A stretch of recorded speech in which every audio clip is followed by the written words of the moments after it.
fresh crack of the lemonade on a Tuesday night here on Tackles and Tinnies. But welcome back, guys. Fantasy Files, episode 9. Again, we are flying through its round 17 preview. I've got my co-hosts here, Jakey and Chris. Jakey, how are you pulling up after Big Gary's wedding on the weekend? Yeah, mate, I reckon I'm still a little bit tired. Yesterday was obviously a bit of a tougher day, but mate, wonderful day. So huge congratulations to both Gary and Sarah. It was a beautiful wedding, but yeah, it was definitely a bit dusty today, and I reckon I'm still a bit tired as well this evening. Has the tiredness slowed down the spud farming, or you reckon you're still a prime cropter? Oh, mate, yeah, definitely. Yeah, you watch the mistakes flow. I don't know where it's going to be, but there's always a few. So, yeah, they'll come hot and fast, mate. Just when you're not ready and expecting them, they'll be there. Oh, mate, I can't say anything. Last episode with Gary, last 5 minutes, my audio cut out and I was a part of the spud farm too. So, who knows? Chris, it's probably your turn tonight. But how are you, mate? Hey, I'm good, thanks, Ryan. Good to see everybody after last week's hiatus. Yeah, no, congrats to Gary, our co-host, on his wedding the other day. No, I'm excited to talk some Supercoach tonight. 100%. Boys, last week, it was a bit tumultuous. I got some red arrows. I've gone down to 2,846 my season rank. Small arrows only dropped 385 spots. I scored 1,307 points, but devastated that I'm out of the top 1%. I've dropped down to the top 2%, and my team value is at 15.8 mil. I'm in shambles. What's happening, boys? Trades were pretty good, though. I was happy with my trades, and we'll go through that shortly. But how did you go, Chris? Well, you beat me by 2 measly points last week. I scored 1,305. Yeah, and I got a drop as well. I dropped 404 points to 404 ranks to 2,371. Yeah, no, despite that, I actually had a pretty good week compared to last week. Last week when I was off, I went balls to the walls, and I had Teddy, who scored 95 as my VC, but I went to captain Scotty Drinkwater, and he scored 33. So that was a really painful watch. Yeah. But this week I learnt better, and I captained Teddy, and I did not touch Drinky. So yes, I'm much happier. Yeah, good man. Jake, how'd you go, mate? I didn't have a great week, to be honest. Unfortunately, I scored 1173, so probably the lowest score going round, I reckon. I dropped about 4,500 spots as well, so I'm currently sitting at 28,500. So, yeah. Team value, but what's the team value? Mate, it's 16.3. Oh, just short of it. So it's still up there, but it's given me nothing. It's given me nothing. So, yeah, I'm hurting. Well, mate, so you'll be double hurting after your absolute demolishing by myself in the head-to-head. So, correct, mate. Yeah, I'm dropping on the head-to-head ladder. Yeah, I'm not in a good spot. And Chris, I'm pretty sure I beat you in draft as well. So who knows? The host is he knows the most. You've been having a couple of fire weeks actually. Yeah. Who did you buy in draft? I think you picked up Bradman Best, who went for like 100 plus. Yeah. Bradman Best popped off. Talakai picked up Talakai. He popped off. Yeah.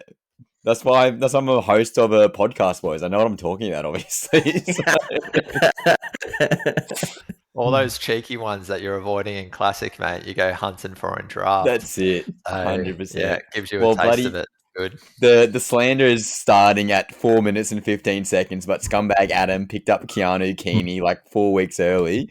I was hoping to get him after round 18 because I got Gutho, and he's just absolutely the definition of mediocrity currently. But I was hoping to get a sneaky Keanu Keeney look in. But yeah, Scumbag Adam, standard maneuver, picking him up, and that's why he's one of the best in Australia for Supercoach. So kudos to him getting that early purchase, because he has Jareem Buller, so I guess he definitely is upgrading. Optimal timing with that hamstring that he's pulled as well. He's going to be out 4 weeks. But boys, Supercoach this week, my God, it's good, it's bad, it's stressful. I think the biggest thing, and I'll go straight into it because Jakey and I were talking in the green room, Chris. Now, Karapani, he is in a lot of people's team this week. And again, I'm looking at the top 1% because that's most relevant to me. But Karapani, mate, what are your thoughts? 22% of the top 1% are buying him this week. Would you get him? And then I'll give you my rationale why I'm probably looking at getting him. This is 5 minutes ago. Yeah, look, honestly, I think you can get him if you really want to. He's on that left wing for the Broncos, and they're absolute firing at the moment. I think the question is whether or not you'll be able to play him enough. I think you'll definitely want to play him in round 18 or so. But in my view, I think you're just better off getting enough. Really, the issue is that let's say you buy him for $290 and he goes up in price. Are you going to trade him out? If you're only playing him from round 18, then I think you're better off getting enough for $198K and pocketing the $90K extra is what I think. Okay, do you want to hear my smoke and mirrors conversation here? So all day I was like, yep, I'll just preview one of my trades. I was going to go Kiraz straight in, easy trade for Billy Smith because I had all that money in the bank. So I'm like, yep, easy trade. And I'm like, damn, I'm like 30K off with Lawson up to Karapani because that would have obviously been optimal to do that. But I've already got one enough there, so I'm not too keen on doing that. And I'm like trying to think, I really need some cash because like a lot of my positions are pretty set. Like my halfback position set, my 5'8" position set, my front row set. You can arguably say my second row set. So it's really, I'm just going around the margins at the moment, trying to just really beef up that center wing where it's obviously quite volatile, but there's a lot of upside there. Now, Shibasaki is on the Broncos. I wasn't too keen on having two Broncos, and Jakes and I were talking about this in the green room. If I downgrade Shibasaki, who's currently at $603,000, I could downgrade him to Karapani at $290. That frees up the $300K. Could play him all up to around 19, probably gets up to around $500K, maybe even more potentially. And then from there, I could go straight to Lomax. And then I get to you have keep the trades the guy to do like that. Asako. I think that's the biggest problem. Yeah. I think the biggest problem is that will you have trades left to trade him out again? I think that's where the problem lies. Yes. I'll just be running low. Oh, not just you, but I think for everybody in general. Everybody in general. But would you be happy? Like, hear me out. So I got Farmworth, Kiraz, Asako, Garrick, Brimson, and then if I downgrade Shibasaki to, let's say, eventually upgrading to Lomax, and then I'll be able to beef up a second rower like Hosking up to a Hudson Young or a Jacob Preston, then I'm pretty much set and forget for the rest of the season. So I'm obviously Turbo, we'll see how he goes. So I've got about 4 to 5 trades left before my final team's good to go, and I'm done for the whole year. And I just obviously only trade out if there's a long-term injury. I've got enough depth in most positions where I can sort of hold fort for a couple of weeks. Again, it's so juicy, and I think having those two Broncos is kind of redundant. And obviously Karapani, we're talking in our group chat as well, that Cobbo's probably gone, and he could be gone any day now, or Adam was saying anyway. And I think he's just out of favour. Like, personally, I don't think he's going to get picked the rest of the year unless there's an injury. He looks pretty safe there on the wing. And again, he's projected at 55 points for 110 points, $110,000 upgrade. Mate, it could just go absolutely gangbusters. I obviously can see why the top 5% and top 1% alone, like 20% of them are doing it. Does my logic make sense considering my team's pretty set and forget, particularly at hooker when I got Jazz Tavanga starting again? I think it's fair. I think it's fair what you're saying. It will just really be a case of, do you have the trades to trade him out? Like, we just keep getting injury carnage again and again. This week of Fletcher Sharp. Like, next week, when your team is pretty much set, like, who will you have to trade out again? Who's getting injured next week? And so that's where the problem lies. But I guess if, like you said, you can't get Kiraz this week without downgrading somebody, fine. Downgrade and you can get Karapani. I don't disagree with that necessarily. I think it makes sense from that view. Do you think Kiraz is a must-have this week, if that's the case? Personally, for me, I think he is. I think he's a top 4, CT dub to have by the end of the year. They play Penrith, who are leaky on that left edge. I think that definitely the earlier you get him, the better. Yeah, Jakey, you've been very quiet. Obviously, very patient there. Rip in, mate. What do you think? What are your thoughts? Yeah, obviously we were chatting a little bit earlier, and you're the one looking at your team and everything you're saying. If that aligns for you and it's within your plan, then yeah, that's definitely a great option for you. You can save a lot of money. I think I say it on every week at the moment, but even looking at your round 18 numbers, do you definitely have like that 13 to 14 players, kind of make sure you got that coverage, because that Shibasaki to Karapani is that sideways trade. You're pretty much just getting the same Broncos player there. So if you've got the numbers for over the next 2 weeks as well, looking at the next 2 buys coming up, and you've got a plan in place, then it's a right move. You're going to make a lot of money out of him. Hopefully there's no curse like the Bostock one last week. People chasing some money, chasing some points. That 170 odd was huge, and a lot of people would have brought him in. So yeah, hopefully there's none of that for Karapani. But yeah, if it works for you and you've got a plan, go for it. Yeah. And I do like Shibasaki out, obviously a fellow Bronco to another Bronco. You're not doubling down then. So yeah, it sounds good. And yeah, if you've got the plan in place, go for it. It's spicy. It's very spicy. And it's just the trades. Like if I had 10 trades left after making 2 this week, I'd feel a lot more comfortable doing it. But as you are, Jake, is same as me, mate. You're going to be down to 8 trades. I'm pretty sure Paul as well. He's down to 8 trades. We're getting really, really thin. And again, you said that, Chris, like there's carnage every single week, mate. Like it's just tough. It is so, so tough. But yeah, he's obviously going to be on the radar. Boys, are you looking at him, Chris, Jake, this week? I'm not personally. I'm definitely on the season keeper and Nuff lookout. I only want to start. I'm down to, I'll be, after making my 2 trades, I'll be on 8 trades this week. And that's if I definitely commit to 2. But I'm got a similar mindset to you, Ryan. I'm forward thinking, trying to plan. Yeah, I'm looking to bring in Tedesco next week. That's kind of the main player I don't have yet. And yeah, he's obviously number 1 on my watch list for me. He's definitely been the best performing in the fullback, I feel, over the past month or 2, easily. Pappenhausen's kind of died off. He hurt me over the weekend. He was my captain, only got 60. So yeah, I'm definitely looking at Enough and Kiraz this week, essentially. So they're roughly my 2 trades. And and that's for me, because that allows me full stop, bit of money in the bank, and get to go for the superstars, those season keepers. Yep. But Karapani for me, no. Yeah, no, he's not on my radar either. He could have been potentially, but I'm actually doing the exact same thing as Jake this week. But the only issue is that I was planning to only just trade in Kiraz this week, and just save a trade. But Mamazulis got named at 14 for the Bunnies, and I think I don't see him going back to playing 90 again, especially if Brandon Smith coming into the team probably next month for the Rabbits. So I'm going to have to nuff him out now whilst he's still got maximum value. So I'm probably going to go Kalani Goings for that, and then work it out somehow instead. I could nuff out somebody like Adam Dewey, who I still for some reason can't seem to get rid of.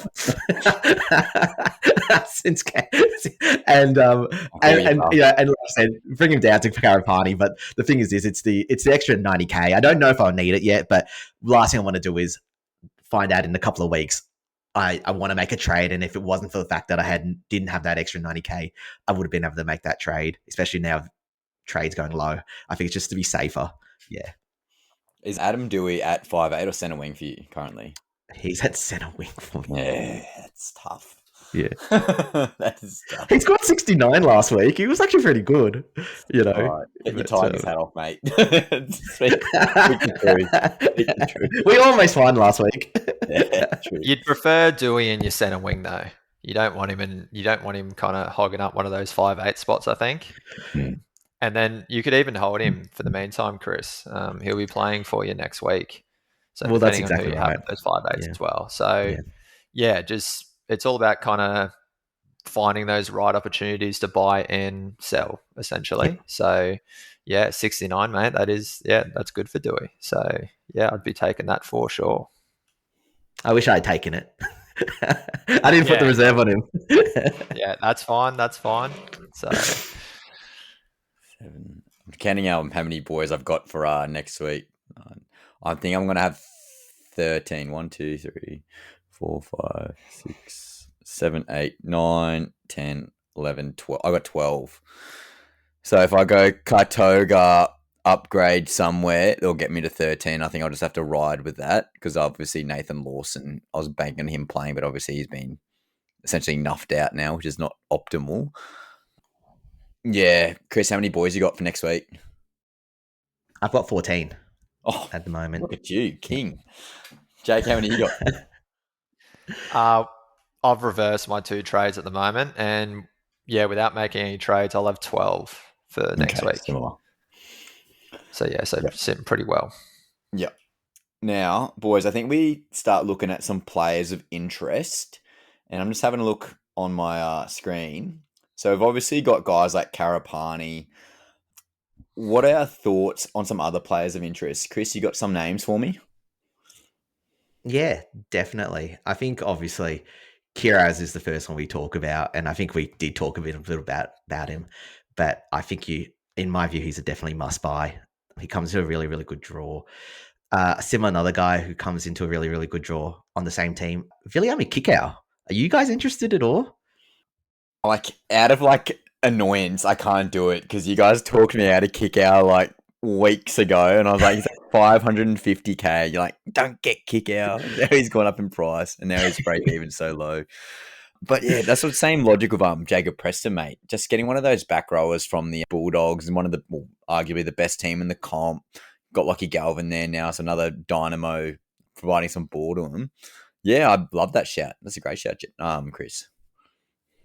Yeah, and then the other one this week, I think that a lot of people are going to start thinking about as well and it's basically what's on the back of Sandon Smith last week getting his injury. People thinking about getting in their end of year hooker, and that's either Harry Grant or Blake Fraley or Connor Watson. I actually really like Harry Grant because he's now bottomed out. He's found some form, in his last 2 weeks, and during Origin, and he backed up from Perth on Saturday. So I think you can be pretty confident he'll back up in round 19. I know he doesn't play 18, but if you want to trade out Sanders Smith now, nowadays he's on the buy, might be a perfect time, really. Chris, I think you missed a player. Jazz Tavanga is the absolute GOAT. He's starting hooker for Manly. He's back, baby. He's going to be averaging 60. His points per minute is unreal. Have faith. Get Jazzy. Hey, Jazz, you need to be going Sam McIntyre, Chris. Yeah. If you're looking for a hooker. He's that step-in man for Robson. So That's true. Jake, any boys of interest for you this week? Look, definitely my main one is Kiraz, just with that round 18 buy coverage as well. A man I don't have, which, he's definitely the best in form in that centre wing at the moment, is Herbie. So for those that don't have him, I would love to somehow bring in Herbie. But once again, I am happy to sit because he won't be playing that round 18. But he's going to be cracking 900k for sure. He's got a break even of 47. He's going 100 plus again, the way he's going. Oh, Look, I know we'll speak about Karapani. I personally am not bringing him in, but I think one worth talking about is Jed Stewart. Yep. If you're looking for someone to play, but he's definitely a risky one. I don't see him being a high scoring player for them at the moment. He's there after Hopewadi with the injury, now Tamale with the injury as well. So he's got his opportunity through that. Raiders are a great team though, so he has that potential to score big, but I am ready for him to be like a bit of a nightmare, which I think we've all discussed on the side too. Quickly looking, there's not really anyone that's really catching my eye too much except for Kiraz personally. Looking at centre wings as well, bit of a pod one in a way who can provide some good coverage. Could be Murray Tuilagi for the Cows. If you don't see him making Queensland, which I don't think he will, he's kind of missed his opportunity this year with his injury niggles. That's probably one that I just saw that I wouldn't mind as well. Yeah, Grant, that was another great one there, Chris. For those people that do need a hooker, yeah, I'd probably be picking Grant. I know there's a lot of talk around people having the entire Storm spine. I know that's being thrown around. That's me. But yeah, I'm all for it though. I know Storm, we've discussed in the past, they just share their points around. So between Munster, Hughes, Pappy, and then if you bring in Grant or whatnot, they're players that they're going to get you at least 50 surely, nearly every single week. They have so much potential to go big though. Yeah. They're try scoring machines at times. So yeah, for me, my favourite's probably Grant. But yeah, no one's really jumping out for me this week, personally.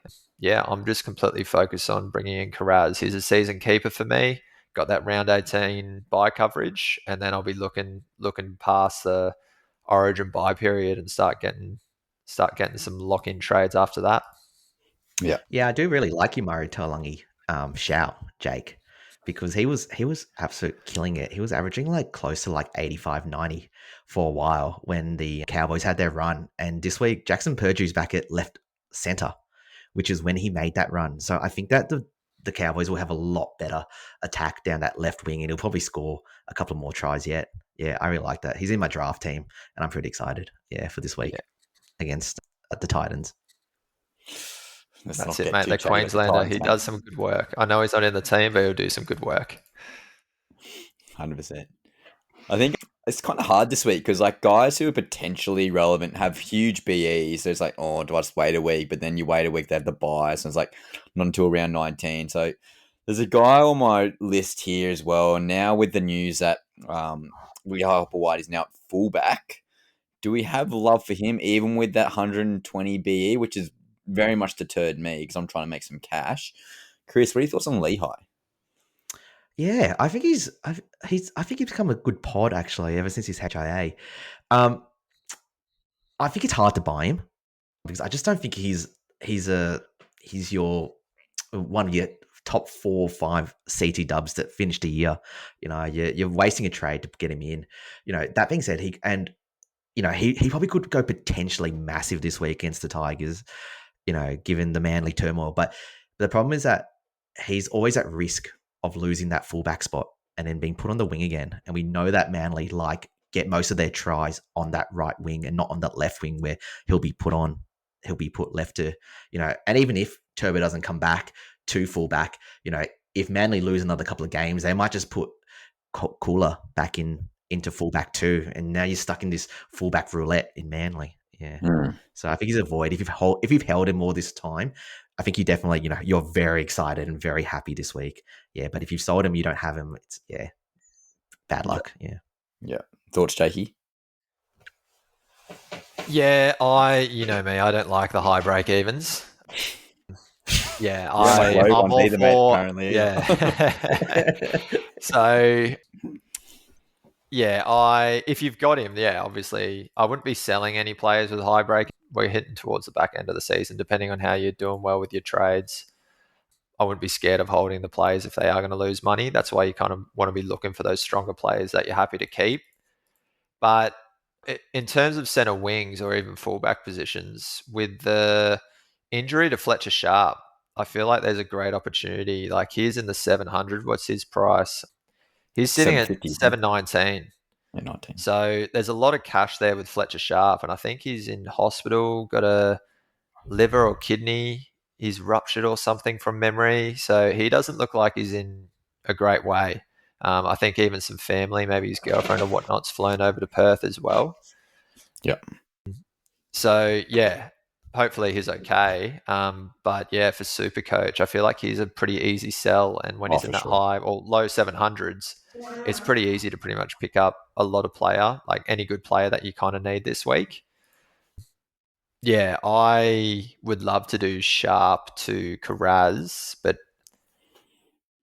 it won't work for me this week personally. So I'll be selling sharp up to Teddy next week personally, because I'm actually looking just my trades and everything this week haven't worked out with the buys and everything, and I only have 17 before I make trades able to play, and I wouldn't mind just making sure I get my flex in there.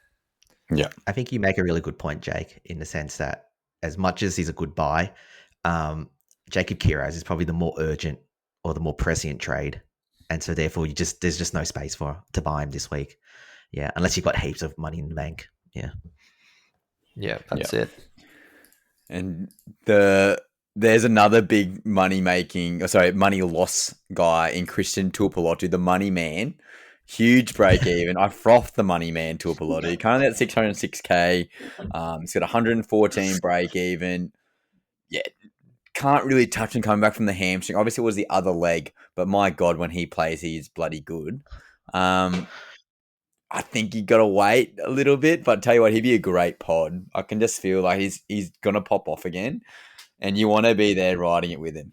Chris, thoughts? Yeah, fade. Oh, sorry to interject, but yeah, No, you fade go first, Jake. fade Tui this week, and bring in Gutho, guys. That's the play. I do want to bring up the trauma, Jake. I've stuffed up there. So, but yeah, it'd be interesting to see how Gutho and Tui go this week. Yeah, no, look, I just think you can't bring him in because you can't trust his hamstrings. He's, they're very suspect, but they don't have a bad draw necessarily. I mean, they play Para this week, but then they do run into Canberra, Sydney, and the Bulldogs, but then they have the Cows. And so, he could go off, but I think there's more chance he'll get injured than go off. Yeah. Actually, he will go off because he's injured. Yeah. And Chris, I think you're probably the best guy to speak about this. Latu Fainu, potentially a downgrade option for Munster or Jaden Campbell. Would you look at getting Latu from the Tigers? Yeah, he's an interesting one because, he scored 64 points last week, and it was like, I think he came off the bench too. He's starting this week at the 7. I think that he's actually a very, very good candidate, especially if you're looking to jump off, if you need a ticket to jump off Jaden Campbell, if you don't believe in him or something like that. Because for the last 2 years, you actually have seen that you can play with one 5/8, whether that was last year, when we had Lockie Galvin, or this year for a lot of players who they've got LKT as that backup. I think if you buy him, I think it probably says more that you don't believe in Jaden Campbell, or either that, or you're trying to use that money to buy another luxury CT dub that you want, that you really want. But in my view, unless you're doing that, I think it's a no from me, dog. That kind of thing. Yeah. Do you have any love for Latu, Jakey? I haven't even looked at Latu at all. Yeah, 289k, negative 11 break even.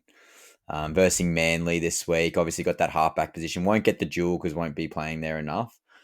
Yeah. But now with the news of Dream Buller, you're probably going to get that 80-minute performance as well for at least the next coming month. I agree. Definitely spicy. Yeah, and with Gavin leaving the Tigers as well, surely Latu is one of their halves, essentially, moving forward.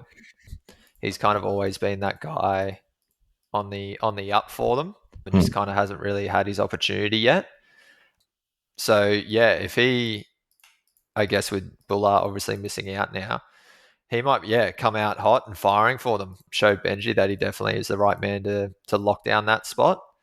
I guess it just depends on how you're looking for your 5/8s, because the Tigers are playing that round 18. So personally, I definitely don't mind it. Could be a bit of a sell, save you some money. You don't necessarily, need to run 2 5/8s this year. Definitely not. But for me, I'm running Munster and Metcalf, and I don't consider see myself selling either one of those boys. Yeah, fair. I'm similar position. Like, if I didn't commit to Munster or JC many weeks ago, I probably would have jumped on Latu this week. Like, obviously, such a low price, huge upside. Very similar in regards to Christian Tuipulotu regarding his hamstrings. He's quite injury prone in his young career. So that's obviously a bit scary as well, but huge upside. which also helps Jerome Luai as well. And then obviously know how good Luai can be when he's got someone helping him around the park. Yeah, I think he's like a 5'8", 4'5". So I guess if you're looking for that downgrade, yeah, sure, or a sideways trade potentially from KLT, King Tongia. Yeah, like that, but otherwise not really. Especially he's not going to get that dual position that definitely deters me for sure. Ryan, we know that Luai can be like a really good player when he's got someone helping out. Was that a reference to last Wednesday? You might agree with it if that's what you were suddenly referencing to. He had a single-legged Cleary, and Luai looked like the best half out there. So I don't know how much that says about him, but yeah, Cleary. And that's another one too, boys. I'm talking about players to look and buy, but may as well. It's a good segue for Cleary. Yeah, concerning because he obviously literally said that he heard a pop in his groin. Heard mixed readings and hearings regarding what he's going to be. Obviously named this week, but very concerning in regards to his play, being a kicker as well. At 764K, he's got 116 break even. He's obviously got the Bulldogs this week, which was a very tough matchup. Pardon me. And then he's got Origin duties coming after that. Now, Jakey, would you sell Cleary if you were in that position, or you just like set and forget, low trade sort of vibe? Yeah, so I do have Cleary, and I've been an avid man behind holding on to him. He's definitely the best halfback in the game, and when Cleary's on, honestly, yeah, he's a man you definitely need to have in your team. Injury scares, though, it sucks. It definitely can change everything, but I can't see the Panthers risking Cleary if they don't have to. They're coming up against first place Dogs. It's at Combank, so I wouldn't say really a home game for either team, essentially. But the Panthers did a good job on the Warriors this weekend just gone. So, and that was with all their Origin stars out. If there was concern there, like you'd be resting Cleary if you're Ivan. So for me, I'm still holding. Once again, it's a lot of money there, but if something does go wrong and he's out for the next 4 to 6 weeks, yeah, you won't get too many more games out of him, but at least he can kind of turn into maybe that pod player going into the finals of Supercoach and everything like that. So for those that have held, which is myself, over the past month or so, ever since Origins kind of kicked off, I'd continue to hold him. Yep. Chris, thoughts? Yeah, no. I think it's also been reported that he's not goal kicking this week, and Dylan Edwards is probably going to be doing it as well. But I'm in total agreement with Jake. You at this point, if you've sold him, you're really, really pleased that you sold him. But if you've held all this time, you've got to keep him, and you just have to pray that he comes back okay and gets through Origin unscathed. Because, like I said 2 weeks ago, his draw right after Origin is insane. He plays Parramatta, Souths, West Tigers, Titans, and then Newcastle. And if he gets back, if his groin comes good, he's going to be scoring big points for sure. But obviously this week, yeah, definitely a lot of concern, especially because he's not been getting a lot of the try assists. He's really been going up by 8. He's getting a try contribution and then he's kicking that goal. But if he's not, then he's going to go up by 4 this week, and it's already going to be hard enough to score against the Doggies. Yeah. Yep. Yeah, again, I think for me personally, boys, I echo what you're saying. I think you just got to hold him. Don't have the trades to go to anyone else. And again, we sort of talked about this last week, Jake. Who are you going to? Like, we're talking about Isaiah Katoa, Nico Hines. Can't touch him. I refuse to touch him. I don't care if he popped off in the 150. I refuse to touch him.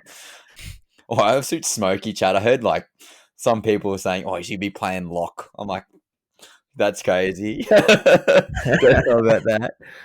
Double mouth guard vibe. But yeah, who else? There's no one else. So you may as well just hold him. Yeah. You may as well hold him. Yeah, if Nathan, let's say, were to go down this week, or he does play game 3 and he gets injured and there's an escalation to his injury, something I would consider is turning him into like someone like Jake Elliott, who's just a 198 nuff at the Roosters. Turn him into that 5'8" halfback nuff. For me personally, it would work. I'd have Luke Metcalf, who's also a dual. Gives me that opportunity for that little backup to be able to swap him around and provide that coverage. So yeah, that's if obviously Nathan does go down with something bad and were to rule him out for the season or anything like that. But yeah, to your point, Ryan, there isn't really anyone great to go to except for Hines, which I know you won't personally go to him, Ryan, but I'm sure there's plenty of other people out there that would definitely be probably looking. If you don't have Hughes, you'd go Hughes. If you don't have Hines, you'd probably go Hines. So you bought him, didn't you, Chris? You went back to Hines. Yeah, I did actually. I'm like, I'm not upset about it. Actually, I was disappointed against the Dragons, because I was spouting out all these stats where he's going to go 140, and the reason why because he always pops off. And what did he score? Did he score like something like 50? Oh man, it was just. I warned you, brother. I warned you. But look, he's 600k at the moment, and he scored 90 last week. Like any other 600k player, and he scores 90, you're so over the moon. You're so happy. I think we're just upset that because what he could be and what he was in the past, and anything just looks. It's just you go, he's not the player he once was, but he's still a really good player. He's averaging like still 75 or something like that. Yeah. Let me just double check. Yeah, he's averaging 70 this year. Yeah. Yeah, so frustrating. So that's good Cleary chat, boys. Now another big boy for Origin, and he is a very big boy, Tino Fasul-Malawi.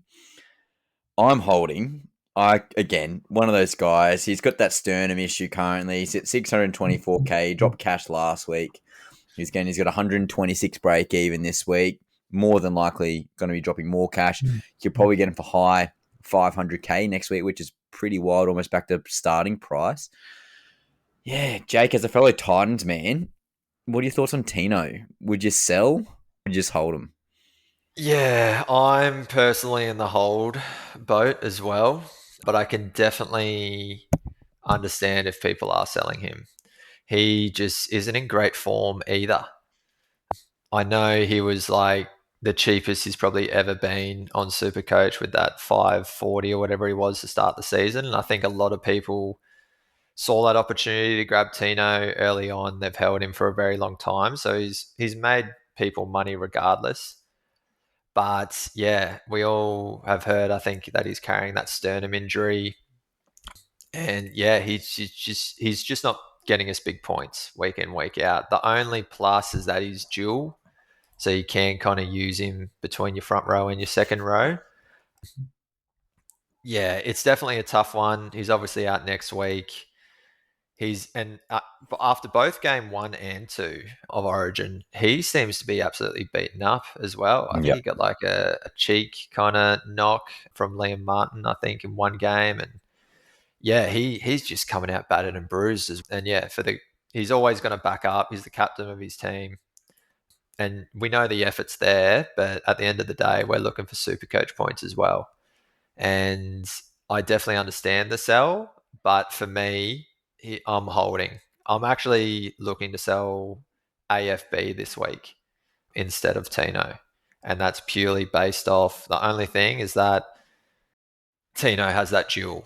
That's probably the only reason that, AFB is the one that might be disappearing for me this week into enough. Interesting. Chris, thoughts? Yeah, no, actually, Jake, you make a really, really good point in terms of maybe considering to sell him, actually. Yeah, I'm also, just because I don't have the trades this week to sell him, it would have been awesome if we could have sold him at 750. I think that's what stops a lot of people as well. They feel like they could have sold him at 750, but now he's 600, 620.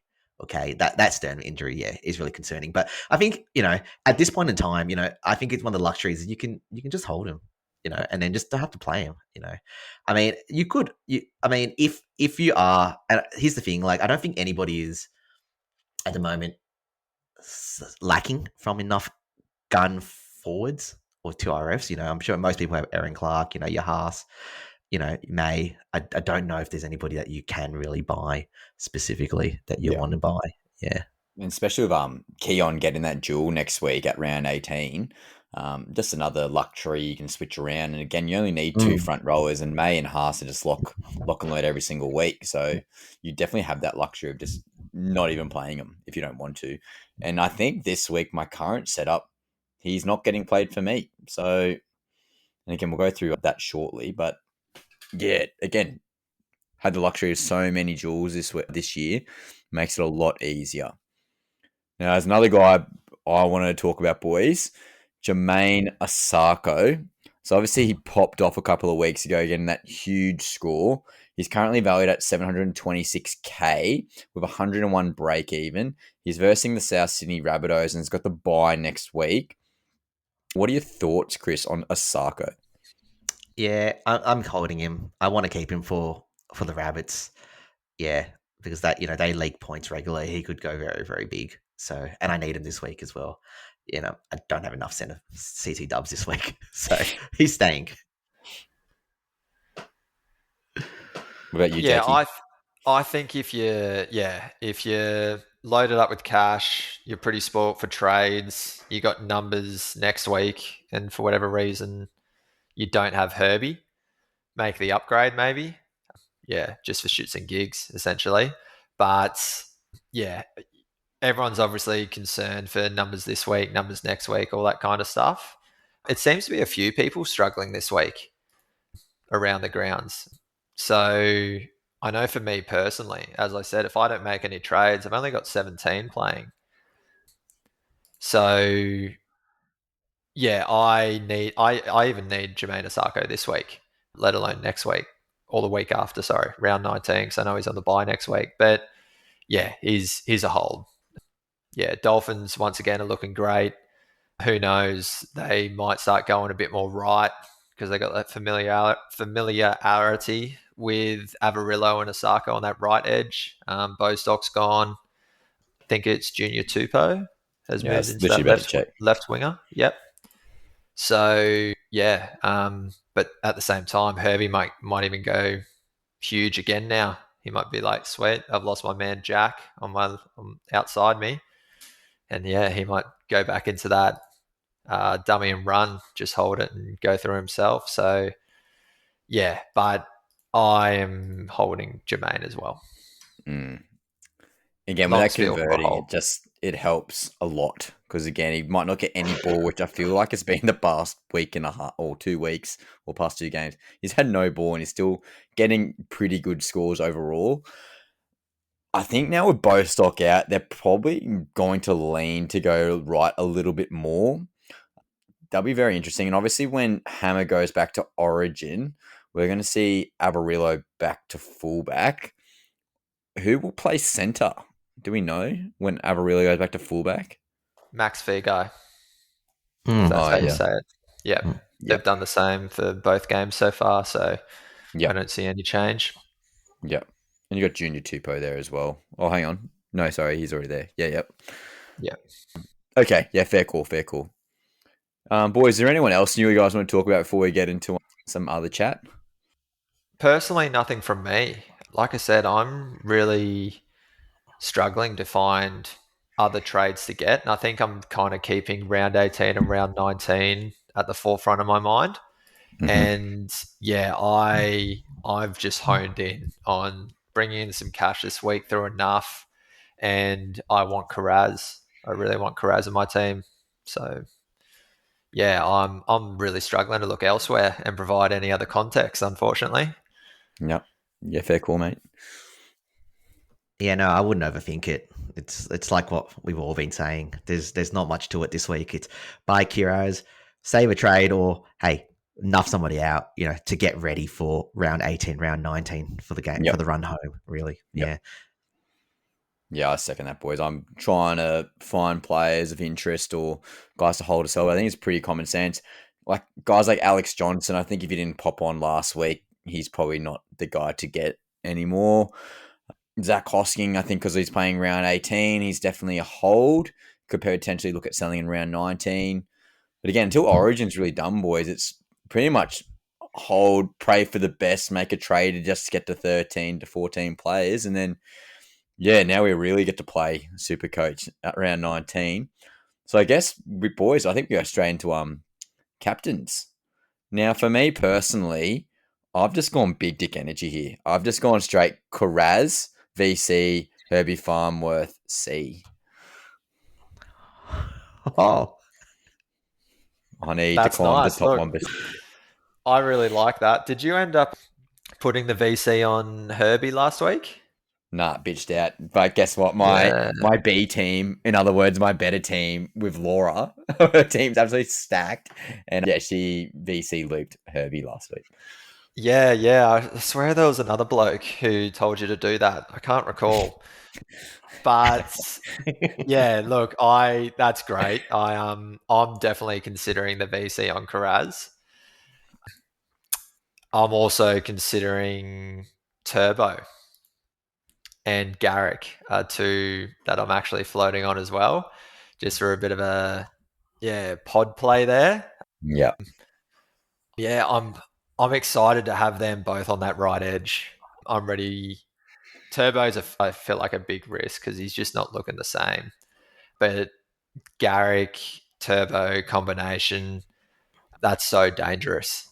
They're at home. They've had the rest. They've had like essentially 10 days, 14 days to hopefully gel and get themselves prepared. And they're up against, I think, the Tigers. Is that right, Chris? Yep.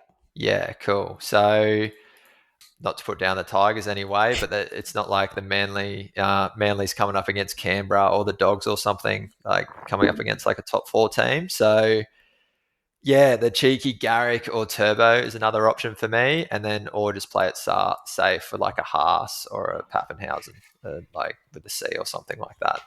So yeah, they're my thoughts.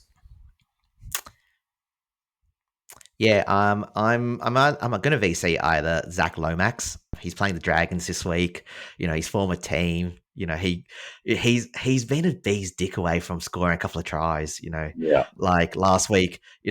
Dean Hawkins apparently just has no long ball. He keeps passing to Will Penasini, and Will Penasini scores. He was so close to scoring 100 plus.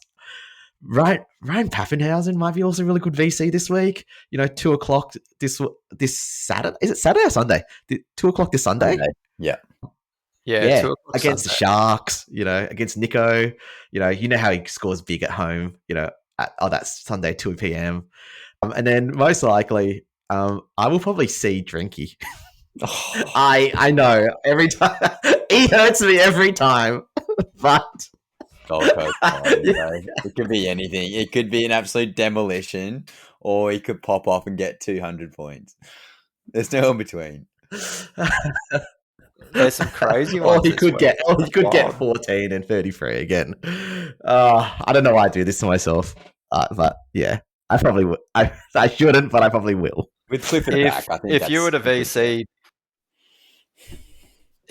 VC, Chris, Pappenhausen, like you're mentioning, yep. Are you able to loop if he 100%? Yeah, I got a free loop with Sandon Smith this week on the bye. Oh yeah, cool. Yeah, so that works for you. Yeah, look, definitely risky, but they are up against the Titans as well, and you just never know there too. So, if it was up in North Queensland, I'd probably give you a bit more encouragement. But yeah, it's here in Robina, mate, here at Seabus. So I'd be avoiding the captain on Drinky, I reckon. I reckon Tits are bouncing back this week. They're getting the win, mate. So I know we're putting Tino down earlier. You watched Tino go over for a double. I'm hoping. Good. I've got to play him this week. I hope so too. Bring back Bowie. Bring back Fermor. So goal kicking Fermor might I add. Weaver. Yeah, that's it. But yeah, Fermor with the converting was wild. Like they got no one else. That's crazy. The only thing I'll say about the Pappenhausen VC, the Sharks are like notoriously good at defending fullbacks and like essentially minimizing their impact for Supercoach. That does scare me, but Amy Park, obviously, yeah, and they're gonna go big. You can just feel they're due to like just connect There've been so many times the past like 3 weeks of just fluffed the ball going forward, or knocked the ball. Like Pappenhausen essentially had 2 forward pass / knock on opportunities where he could have scored last week. Yeah, I don't hate it, but yeah, the Melbourne boys we talked about it earlier. There's just they share the ball too well. They're too selfless to like go 150 every single week. So actually, Pappenhausen, yeah, it's scaring me, especially when the Origin boys are there. The turbo shout though, It's and I think scary not being on him though too. yeah, it is 100%. He's definitely a 50-50 call, but I actually love that turbo shout, Jake. I think simplifying his game and just playing at center, and he knows he can just. I know he looks like he's not running hard because he's doing a bit of a handbrake, but I feel like the game's simplified now a little bit. Doesn't have to do as much running, so he can just literally just take the line on and just have a crack. It's very risky. It's very pod. I do like it. I do like it a lot, but I don't have the balls after last week putting the VC on him. Just can't do it. Yeah, right now I actually have it on Garrick. I'm hoping that, like Garrick's the goal kicker. If Turbo is the one scoring all the tries, hopefully Garrick is slotting them. And Turbo is going to be that deadly, he's going to be throwing try assists, and hopefully Garrick's the one that is the one going over. So yeah, like DCE's a right edge player. Yeah, Turbo and Garrick are there. Could just be as simple as just putting a high ball to Turbo. Yep. So yeah, there's so much potential there. Definitely too risky for a captain on either of them for me. But yeah, put in the blue tag on them. Yeah, I definitely don't mind it. Yeah. It's scary. I don't It's think you so can touch scary. Turbo. I don't think you can touch Turbo until he actually shows you big points at some point. Like every week we've been doing this, and he just he keeps disappointing. And I'm a little bit worried that now that Ola's out as well. You know, a lot of times they hang off Garrick because they don't know if DC will just drop it short to Garrick. Sorry, to Ola. But now that Ola's not out there, I think they're going to know that they're going to pass out to Turbo. And I think it was last week or the week before. Yeah, it was 2 weeks ago when I think he was trying to go for the try line. He just got bundled down to touch. Like Turbo from like 3 years ago definitely scores that. Yeah, he just doesn't seem to have his legs at the moment, sadly. Yeah. Oh, I'm getting desperate though, Chris. That's the problem for me, mate. When I've had like 3 losses in a row or something now, yeah, I got to try something. So I'm clutching at straws. But on the flip side, sometimes when you're in a hole, the first rule of holes is stop digging. True. Yeah, look at that. So I'm just asking for another shovel. So. Oh, boys, I think it's pretty much a wrap there. We got any final words, Chris? Nah, happy super coaching. I'm proud of us. Under an hour. Yeah, it's this week. Wow. Yeah. Yeah, Jake definitely and I popped short off for and 2 sharp hours for last us.